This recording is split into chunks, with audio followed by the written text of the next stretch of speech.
Thank you kindly. We have Erik and David Brown. Erik's from SMP Alignment. Today, we're going to review the sales process of a company that's going through some turmoil. We're going to show you how we can actually analyze the steps and figure it out. Erik, could you introduce yourself? Erik's from SMP Alignment, and he's our sales process guru for today. Yeah, hey, thank you for the introduction. Erik Hosteen, coming at you live from a suburb of very cold Denver, Colorado. The SMP stands for Sales, Marketing, and Product. And I am on a mission to get commercial teams, that is sales teams, marketing teams, and product teams aligned, because I believe that that's the real reason why people don't show up at work with a smile on their face. Appreciate that. And my name is David Brown. I'm a Binghamton MBA. I work for Sentia. We're a Salesforce partner. And what we do is we align the sales process and the technology to maximize each sales rep's effectiveness on a daily basis. So Erik, I appreciate you joining us today. And what we're going to do is we're going to walk through a case study. And our main character is Action Jack. Erik, can you tell me about Action Jack and how he is going to evolve into our story today? Yes. So for those of you who are Silicon Valley fans, you might remember from, I think it's season 2 when Action Jack took over Pied Piper. So that's the inspiration for the name of the CEO of this fictitious company called 3D Products. And 3D Products has 2 main business lines. One is their design and manufacture 3D printers, hence 3D Products. Mm-hmm. And then they also have a software element to their business. It's sold as a service, of course, so we can call it SaaS. Okay. And so the scenario is as follows. So this is a board meeting, and the cast of characters are Action Jack, his VP of Sales, Sally Seller, his VP of Marketing, this guy, his name is Mark Edding. You get it? Got it. And then the VP of Product, his name is Peter Product. So that's the cast of characters. And Jack is reporting to the board of directors that, yet again, revenue is going to fall short of goals. And is the board pleased with this, since this has been happening on a regular basis? Have they said, Action Jack, you need to do something in the past, or have they just let this go on for a while? Well, you know, obviously they've been letting it go on. And so, you know, as we go through this scenario, we're going to hear a lot of rosy news from all the different people. But for whatever reason, all this rosy news is stacking up to missed revenue, right? So you know what happens then? We have bad looking income statements and stock prices that are not doing what the shareholders are expecting. And then people start losing their jobs and they wonder why. Bad news, bad news, bad news. Okay. So now, since you are the sales process guru, Action Jack knows, oh, I need some help. He's coming to you. So I'm Action Jack. What do I do? Erik, I'm confused. Where's my next step? Well, here's the problem, because when we look at all the functional areas, they're all kicking butt. So the problem area is not clear to the outsiders, right? Okay. You and me in this case, right? As the outside consultants trying to analyze where the opportunity for improvement is. That's right. So we somehow have to figure out, you know, put this stuff into a framework so that we can start figuring out what's working and what's not. Right, right. You know, Mark Edding, you know, he just finished telling the board that, you know, all of his KPIs, they're above where they have been historically. The number of followers that they're getting on social media, the email campaigns are great. The open rate is up in the area of 26%. Website visits are up, you know, you name it. And they just did just did a LinkedIn Live event last week. They had 500 attendees. So from wow, that's almost as much as we have on today, Erik. These guys are killing it. I know, right? But you know, everything sounds good. And from his perspective, hey, he's done his job. And the sales team, the BDRs, the AEs, you know, it's up to them. It's up to them. So the marketing's perception is we are awesome. We've all gone beyond our KPIs. We're going above and beyond. So the problem ain't here. That's right. That's right. Got it. It's something else. It's something Okay, else. so are we going to talk to Sally Seller now, or who do we talk to We next? are, and she's kicking butt too. You know, last quarter they were able to go from 75 outbound calls per day to 100. Wow, how did they do that? I don't know. She's a real kick butt sales director that they got from some hotshot company down the road. Cracking right? the whip. That's right. She's already had a few exits. She's scaled teams from 30 to 100 in the past, and she's just all over it, right? And they've also been able to extend the amount of coverage they have in their CRM, their funnel coverage, right? We sometimes say that our sales forecast, we want to have 3x coverage in our funnel, right? 3x leads to way potential above sales, that. You mean? That's right. Okay. That's right. So we have to have 3 leads for every potential sale. So if your target is 100, that means they've got 300 of opportunities in the funnel. Gotcha. So they're above and beyond these best-in-class standards. They've just moved their coverage from 4x to 5x. Wow. 5x. Sally X is killing it. They are killing it with these activities that they're pushing down on their sales team, right? Make phone calls, get opportunities, put them in the CRM. And the last meeting, they decided that they weren't doing enough demos, so they put a spiff in place, right? A special bonus that if you do 5 demos per week, you get an extra kicker in your paycheck. Gotcha. And has that made an impact? Hey, I mean, we're doing everything that everyone else says we should be doing, right? We're focusing on where we need to. We're incenting the sales teams the way that we should, and we're paying them when they exceed expectations. So, well, hang on a second. So it sounds like Sally Seller's doing everything right, but sales are not where they're supposed to be. So at the end of the day, Sally Seller's, her bonus is based on how much revenue she's bringing in, right? So if she's below revenue, I know Sally Seller looks awesome, but is she the problem? Could be. Okay, well, who's the third person? Peter Product. So the Peter VP of Products. That's right. And so, they've been working on this new product that's expected to really elevate the company's performance. And Peter was the last one to go in front of the board of directors, and he did a product demo, and everyone was like, "Wow, man, this thing is just amazing. These cool new features, they're so cool. The customers are going to love this." You know it, right? So they're being manufactured in China, right? And we know what's going on with the global supply chain these days, right? So, but for the through the magic of the ops team, everything is looking good. Great. These units should ship on schedule. But where'd David go? But but demand is a bit low, and the pre-orders that the sales team has been out working on are about 1/3 of what they were planned to be.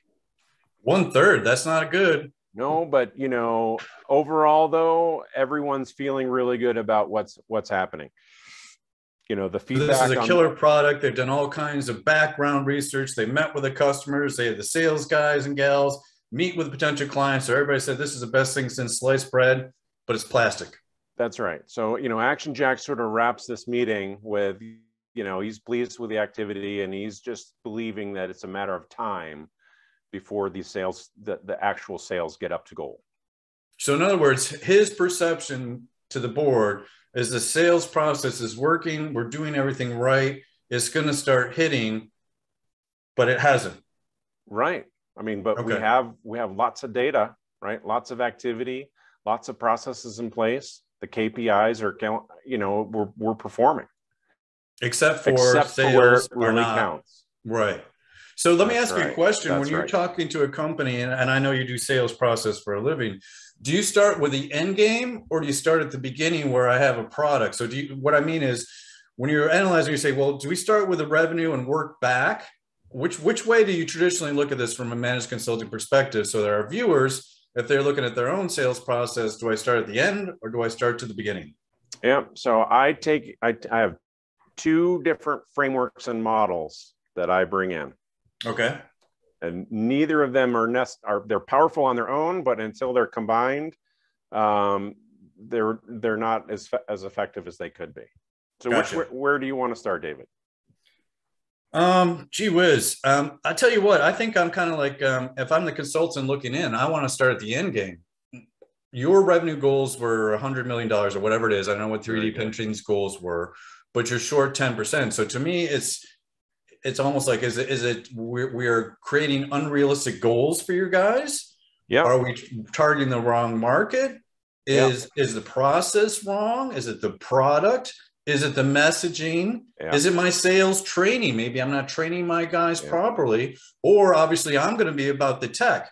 But I'm also a big believer, as you know, is that if the process is not right, the best tech in the world will improve a bad process. It won't actually, it may not generate more sales. So we always say is that the technology supports a proven and working process and must have the flexibility to change and adapt as those sales inputs change, right? So to me, it's like your cart cannot go before the horse, right? It's like, I got to have the horse running in the right direction, and I can put a cart on it and we can do better. But until I know that process is right. Right. So that leads us into one of the two frameworks, which is like what I call an outcome hierarchy. Gotcha. Right. And this is where leadership of the organization needs to define 5 elements of this outcome hierarchy. Gotcha. The top of it is the purpose, which is the purpose why. of the company. Purpose. So this is what's really cool. We can build outcome hierarchies for the enterprise, for the individuals, for the teams, for the departments, for the divisions. Gotcha. And when these things are defined, it starts to bring clarity over, are we all marching toward the same end? And are your personal outcomes that you're looking for the reasons that you come to work, are they in alignment with what the organization is trying to accomplish? Got it. So the purpose is why. The vision is a description of where it is that we're trying to go. And we do this with SMART terms: specific, measurable, action-oriented, realistic, and time-bound. Oh, that's good. I like that. SMART. Yes. The next one is strategy, which is our chosen path, given the constraints of risk, time, and capital that we all face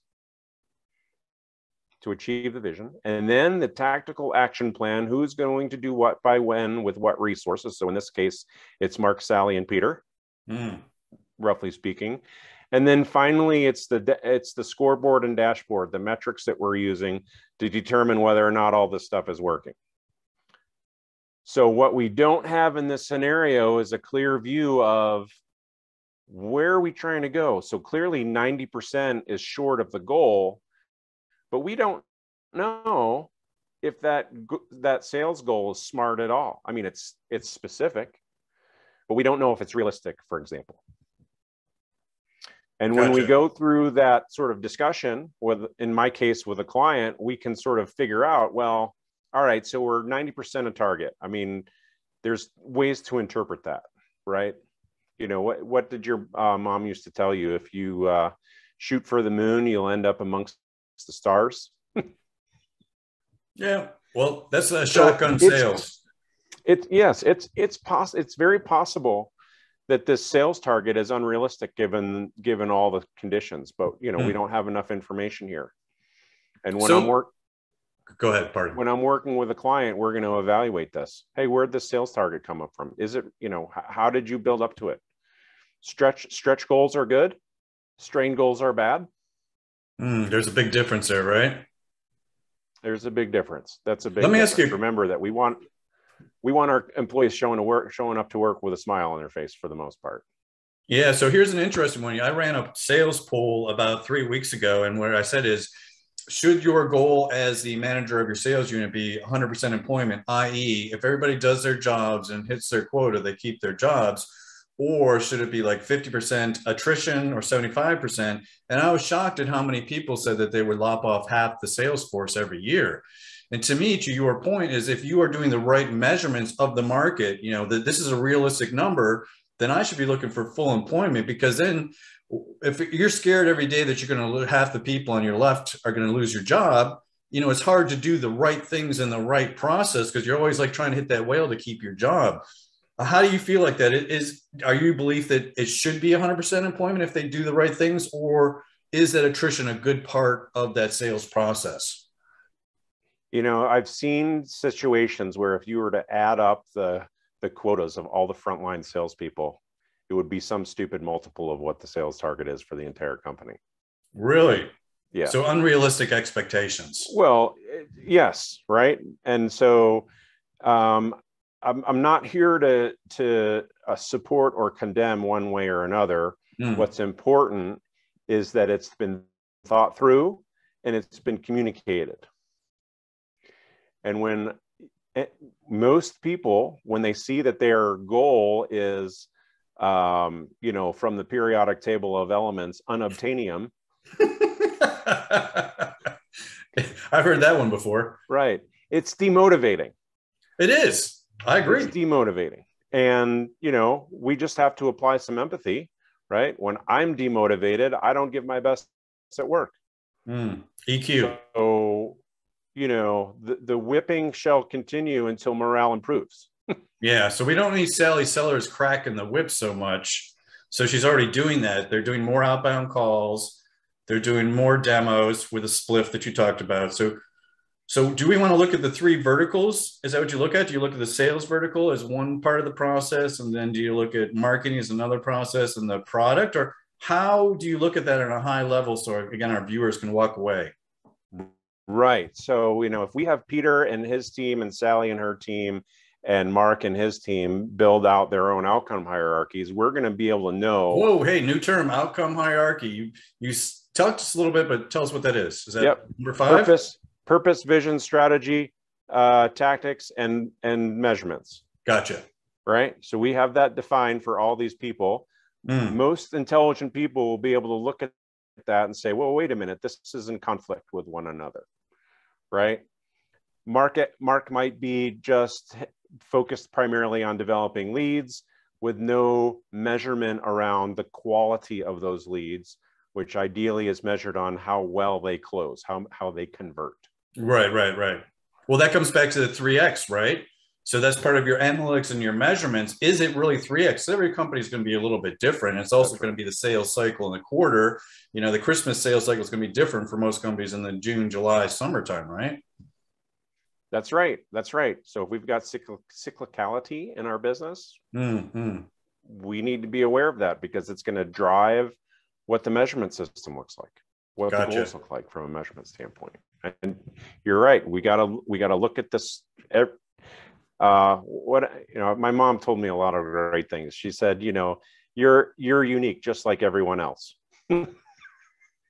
Yeah. Right. So, you know, no two businesses are the same. They're like snowflakes, right? But, you know, when we stand back, they're all white and fluffy. Well, that's the microscope versus the Hubble, right? Yeah, absolutely right. So now, David, we're starting to have to bring in this second framework because this outcome hierarchy here, out of context of the 3 keys to commercial alignment, is not very useful. Gotcha. What are these 3 keys? Who, why, how. Who are your customers? Why should they give you their money? And how do they want to go through the sales process, about forking over their hard-earned capital? So which one is the hardest? I would think the third one would be the hardest. Well, the thing is, right? I mean, we can't start to answer the how until we're clear on the who. Yep. Right. So if you understand the who, you should understand the why and the process. So if that person does want to buy your product, now you're going to go backwards, right? And figure out, how do I get to that sale? These who, why, how, they're interconnected. Gotcha. If you change one, the others must change also. Okay. Right. So if we're thinking about a different value proposition, right? It's connected to a different who. So that leg of the triangle is product market fit. Right. So gotcha. And you know, the people is sort of the market. and then the why is in the product. And most people think of these like puzzle pieces, meaning there's one unique connection. So I've got this set of customers, and I got to find the exact value proposition that's going to fit. Yeah, yeah. But it's a limiting view.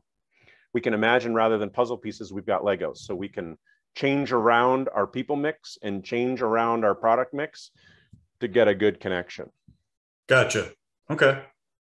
But when we do that, we also have to think about how these individual unique human beings want to go through the process of figuring out whether or not they have a problem to begin with, and whether or not this, in this case, 3D products is the right solution. So do you guys, do you use buyer personas in your evaluation, or is that more of a marketing and product type than a sales process? I mean, yes. Does that come into it? Absolutely. So product personas, you know, if you were to pick where they usually land, you know, we usually think of those as marketing things. Mm-hmm. But I believe that these personas need to be developed as a collaborative team across the sales team, the marketing team, and the product team. Because when we're not clear on what personas we're aiming for, in this case, Sally might have the 5X coverage might be against the wrong customers. Well, very good point. So maybe let's take another step back. So we got the three groups. We got the Sally sellers, we got the product development team, we got the marketing guys. So, in a lot of organizations, the marketing team is the one that's responsible for creating the sales targets, i.e., this is the demographics of the marketplace. These are the target customers. The buyer persona states that these types of companies with these characteristics are the ones that the salespeople should go after. And we see the size of the market being X, and we believe that we should be able to get 20% of that marketplace. Here you go, sales guys. And sales is over there like, whoa, why wasn't I part of that process trying to figure that out? I mean, how in the best practice world of sales process analysis do marketing, product, and sales get aligned on that journey? They hire me. That's a smart answer. Now, Yeah. wait, I thought you went to Binghamton, not Cornell. Where'd you get that MBA? Yeah. That's a good answer. Yeah, exactly. So, this is the meat of it, right? I mean, we're in this scenario where, it's pretty clear, or, an interpretation of this set of facts is that these functional heads are doing things for the most part in a silo, not in a collaborative way that reflects the reality that the sales process is an ecosystem.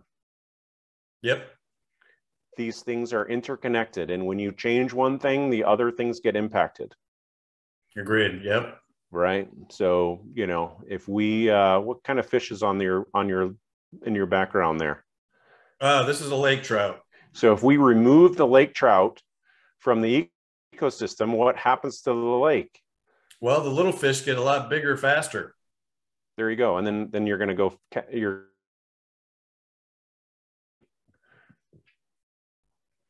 so, but this is the point, right? When if Mark Edding starts going after leads that are in a different persona base, and the sales team hasn't been told that this is happening, or trained on what's going on, or if for some reason that persona set that Mark Edding is going after is interested in a different feature set, the ecosystem breaks down. Sally, has to up her coverage model because the likelihood of getting the right people in the funnel is going down. And even though Peter Product is so psyched about his product, it's satisfying their own internal views of what a great product is without having a clear view from the external side of what really is important. So when we have clear documented answers to who, why, and how, and every group has the elements of the outcome hierarchy, things start to come into focus, right? And then we could say, well, wait a minute, we've gone from 75 to 100 calls per week, but we know from our persona work that our customers are not sitting by their phone or are especially repulsed by outbound sales calls. So now what we see today, that's like the millennials. Like the millennials, don't call me. You can email me, but don't call me, right? So that comes back to your buyer personas as well. with the marketing saying the demographics is we've got an older group of people that are the buyers of that product, which you need to approach differently than a younger set. I mean, I know from a marketing and sales perspective, that kind of gets glossed over. But today, I'll tell you what, especially after the last 2 years of COVID, I think the communication has changed dramatically and how people want to be connected and want to be contacted than they were a few years ago. That's right. That's right. And I spend a lot of time on LinkedIn, and I find this guru and that guru. Here's, and I don't know about you, I get, I don't know how many inbound emails from LinkedIn in a week saying I can get you more leads in our guaranteed process. Like, come on. Well, that's the problem I also see in the marketplace too, right? And especially in the tech space, is there's so many competitors, and they all, for better lack of, they lie, right? Or they fudge the truth. They expand upon the reality, like say, well, we have AI, and really all it is like machine learning, but they have 20 customers. So there's no AI on the planet that's going to figure out enough data with 20 companies to increase like your call rate, your email rate. There's not enough data to do it. So I agree. There's so much fluff in the marketplace. Trying to ascertain what's real and what's perceived is a challenge. And let me go back to your thing. So with those 3 department heads, I would think they're probably equal as far as status within the company. So getting them to work together can be challenging. So does this sales process analysis have to come from Action Jack for them to actually buy into the process? Or can one of these 3 say, hey, guys, I think we can do better and work collaboratively? How does that usually work? Yeah. So, ideally, right. So, in this world of alignment, right, sometimes people say, oh, wouldn't it be lovely if the sales leader and the marketing leader reported to the same person? They do. It's Action Jack. Oh, so that's good. Right. But so I don't know how many CEOs we have on the live today. And, with great responsibility comes great power. I think there's 17 that I see. All right. All right. So, it really should start from the top. But, a strong leader from a different functional head, if they employ these frameworks that I've been using, it sets up more functional conversations. I believe that people come to work for the most part with the interest of doing a good job. The problem is that it's often unclear what the good job is. And so we make up our own version. Mm-hmm. Marketing comes and says, well, I'm not really sure. I don't have enough clarity on what it is that we're doing. So I know marketing's job is to generate leads. So that's what I'm going to do. So here's another question for you. One of the things that I find frustrating, and my MBA is in marketing, so I'm not like a straight sales guy, but I always believe that the marketing and the product person should be going out on sales calls to hear directly from that potential customers' objections and stuff versus hearing it sugar-coated from the sales folks in the field. I, as a marketing person, always wanted to look them in the eye, and when my guy's selling or giving his pitch or her pitch, I want to see their face. I want to read their reactions and like, is this resonating? I.e., are we creating that perception of this product or service that is acceptable or wanted by that buyer? And if I'm in my office hearing the salesperson tell me what happened, it's never, ever good enough for me. How do you feel about that? I call that phenomenon, I call it conference room marketing. Yeah. I like that. I haven't heard that before, but that's, as a marketing person, I know it's endemic, but I just never understood it. Right. So, my personal journey, I started as a salesperson, and then I got into marketing. And because I knew what it was like to be a salesperson, as a marketing person, I insisted on traveling with the sales team.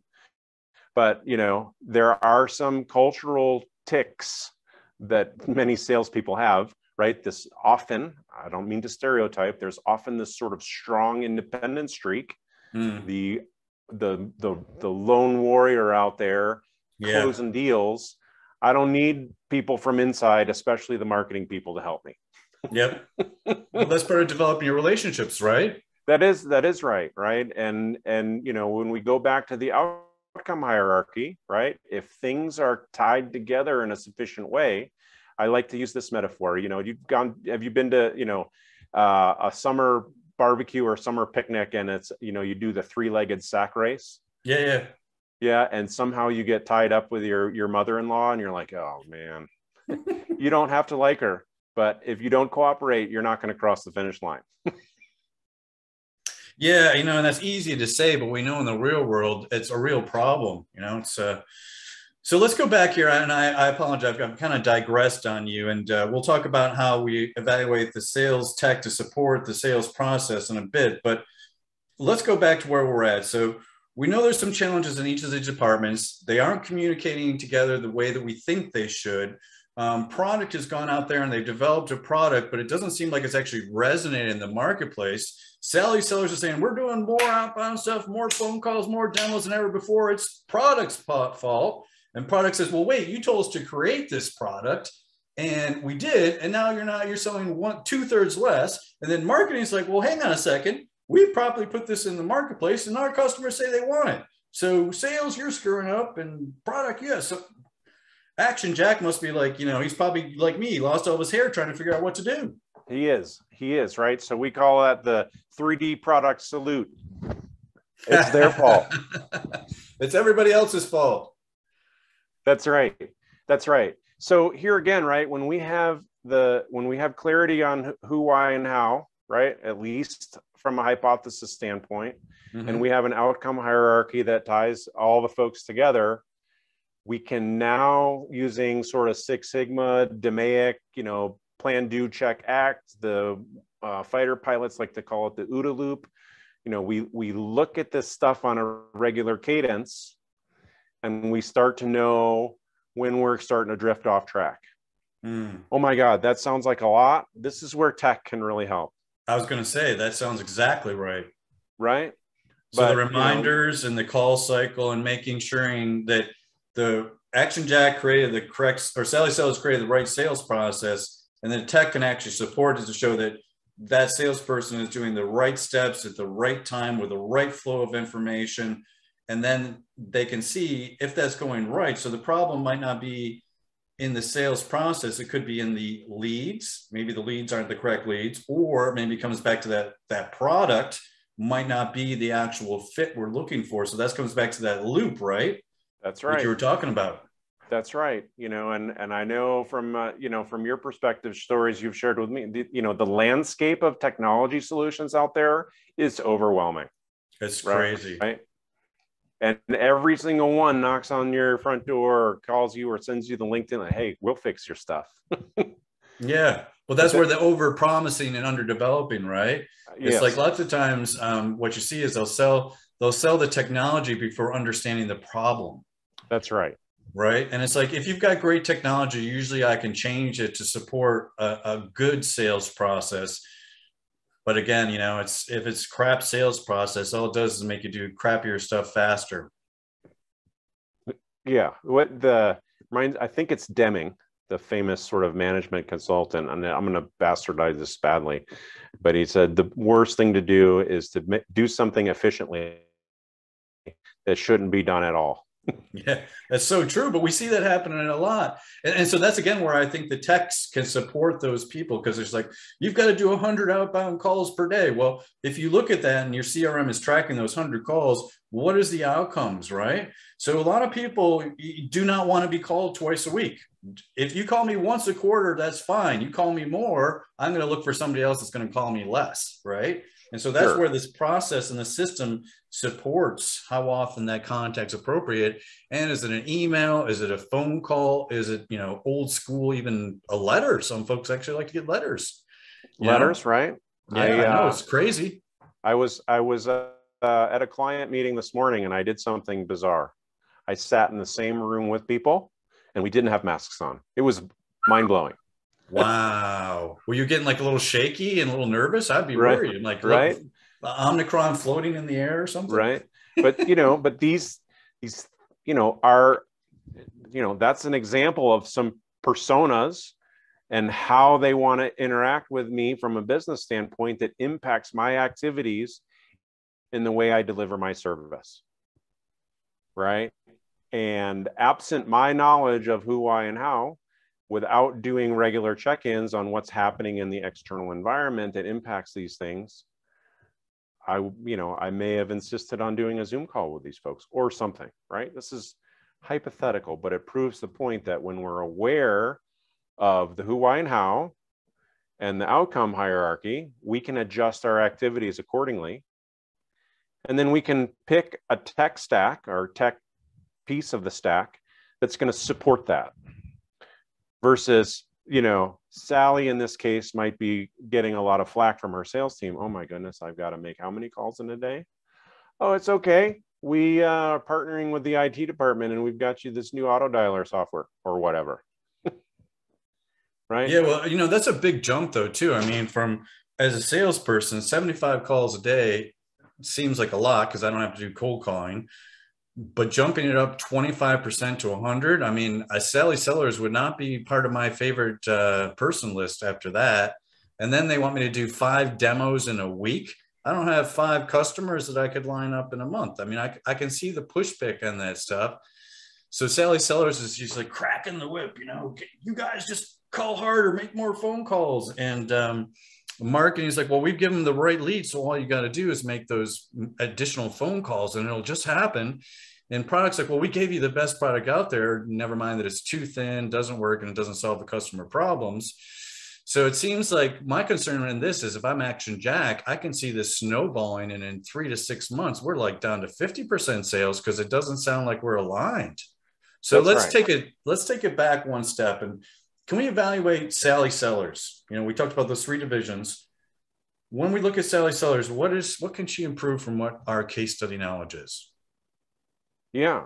So let's just say we've done some evaluation of the sales of the buyer's journey, right? The natural buyer's journey, the way that a customer would tend to prefer to go through the process, right? And then we can evaluate her activities against that, right? And if we talked about the sort of millennial mindset of like, I don't want the phone call to ring. If we've done our analysis, looked in our CRM for recent sales, and we find that 75% of our customers are from that demographic, it's going to point to a tactical shift in what from a sales process standpoint that Sally ought to implement. Right? So instead of 100 calls a day, maybe it should be 100 emails or a different mix. That's right. Or, who knows, right? But this is the power of that framework, is that when we go through and evaluate that against the data in the CRM, against our experience as empathic human beings, and from being out in the trenches and getting out of the conference room and seeing how things actually happen, talking with real human beings, not about, the fish on their wall, but about what's going on in their business world and how decisions are made. It illuminates from a sales process what things need to change and where the emphasis needs to go. That makes sense.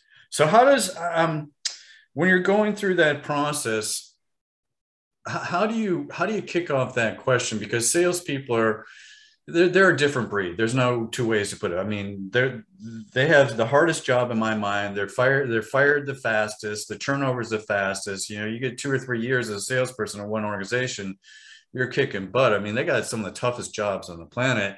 And I always laugh because these salespeople are always forced to use sales tech that was developed by programmers who never actually had to do a cold call, who never had to sit in front of a client and try to convince them to buy a product. But you got a programmers, making this software just never made any sense to me. Yeah. So now we got, sorry, go ahead. I was going to say the way I sort of uncover where to start is I do an assessment, and it can be anonymous, an anonymous survey of the key players in the sales organization, the marketing organization, and the product organization to find out where the hot buttons are, right? And that's indicative of where to begin. I've seen organizations where the sales team is really, really good. And I've seen other organizations where they're not. And we just don't know until we start, like malpractice, right? If I don't prescribe until we diagnose. Yeah. Yeah, well, that seems like, hey, well, it's like you get sick and then you try to figure out why you're sick. But Right. But yeah. if the medicine works, you probably had the disease. That's actually a pretty good way of putting it. Well, that's why the doctors are in the house, right? Right. We'll throw CRM at it and see if it fixes the problem. Oh, nope. Right. But then, then what ends up happening, right, is you got this stack of pills on your kitchen counter. And, now we start having interactions and feedback, and then health starts to be a big problem. Gotcha. All right. So what should we do now next to help Action Jack and finish up this case study? What do you think we should be doing next? Well, it really does, my recommendation to Action Jack, because it does from a outside superficial view, aside from the one thing that really matters, it seems like from a revenue standpoint, everything else is going well. That suggests that these other activities are misdirected. And until we go through some analysis and evaluation on who, why, and how, and what the outcome hierarchies are for the enterprise and for each department, we don't know, right? But this is where, I've been in these meetings too. Well, I think that Sally should do X, Y, and Z. And then Peter says, well, I think Mark should do X, Y, and Z. And, maybe one of them is yes, maybe one of them is right, and we can try that sort of stuff. But at some point, the frustration in the team gets to the point where we start to revert to our lizard brain behavior, passive aggressive stuff, not giving it 100% at work, these sorts of things. And, we can fix it. So let me ask you another question, and this may sound self-serving, but when you're in the weeds, so to speak, the Sally, marketing, and Peter, and then Action Jack, sometimes it's hard to look at that and be objective.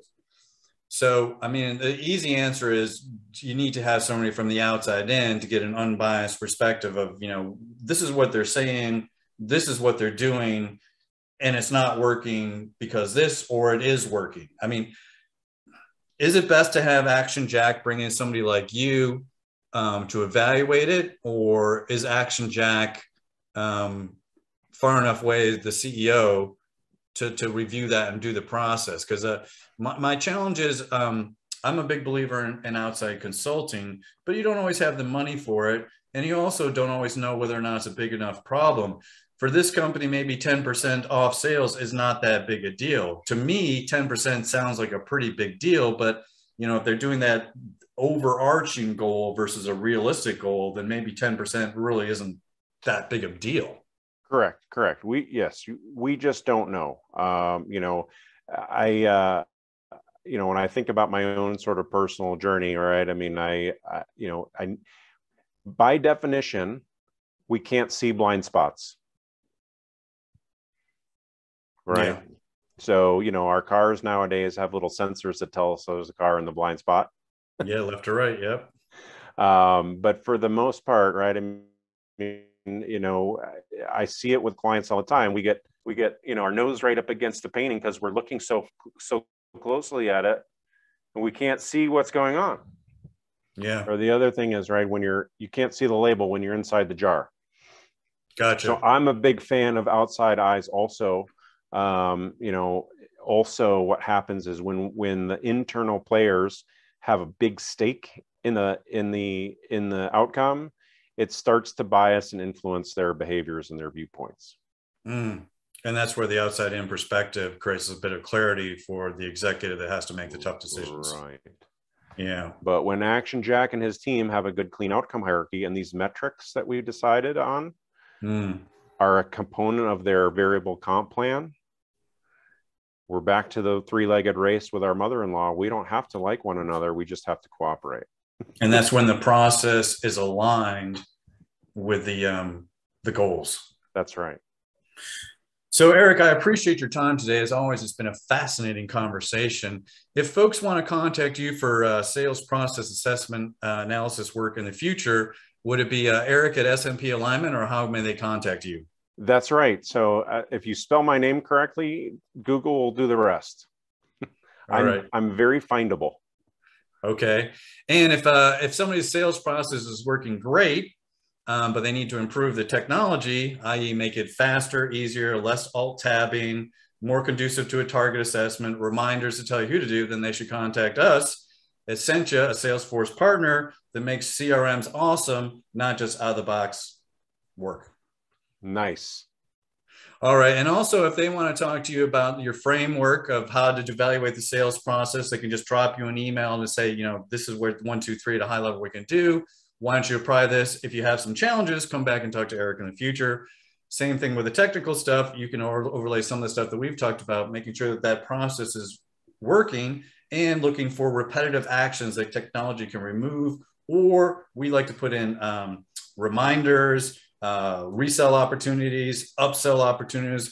We also do stuff for the timing. So it says these are the times you should make these phone calls. We can do a lot on the technology end to make it easier for you just to do your work versus worry about the technology slowing you down.